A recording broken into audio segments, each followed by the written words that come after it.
Why dip your toe when you can dive right in?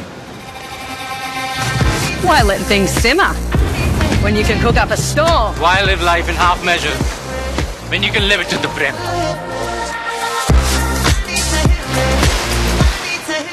नागपुरात गुलाबी थंडीला सुरुवात झाली, मात्र ढगाळ वातावरणामुळे कुठेतरी या थंडीमध्ये रोडा येताना पाहायला मिळते। त्यामुळे थंडीचा जोर काहीसा कमी झाला, मात्र हवेची तीव्रता जास्त असल्याने वातावरणात गारवा चांगलाच आहे आणि नागपूरकरांचे स्वेटर बाहेर निघालेचं चित्र आपल्याला पाहायला मिळते।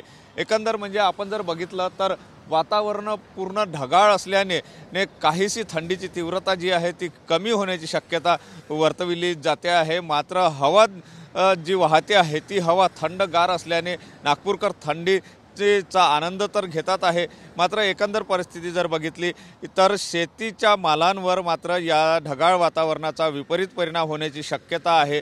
आणि नागपूरला उशिरा का होईना परंतु गुलाबी थंडीला सुरुवात झालेली होती, मात्र ढगाळ वातावरणाने त्यात कुठेतरी खोळंबा निर्माण केल्याचं चित्र पाहायला मिळते। आपण एकंदर जर बघितलं तर धुक्यासारखं असं वातावरण तयार झाल्याचं चित्र आपल्याला या ठिकाणी पाहायला मिळते आहे। आणि त्यामुळे नागपूरकर हे जी गुलाबी थंडी यावेळेस असते, नागपुरात मोठ्या प्रमाणात थंडी पडत असते, मात्र यावर्षी जर बघितलं तर स्वेटर तर नागपूरकरांचे निघाले, मात्र त्या स्वेटरच्या गरमी इतकी थंडी अजूनही आली नाही असं पाहायला मिळते। कॅमेरामन सचिन सयामसह Sunil Dhage, TV9 Marathi, Nagpur.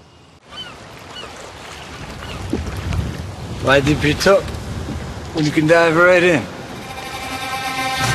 Why let things simmer when you can cook up a storm? Why live life in half measures when you can live it to the brim?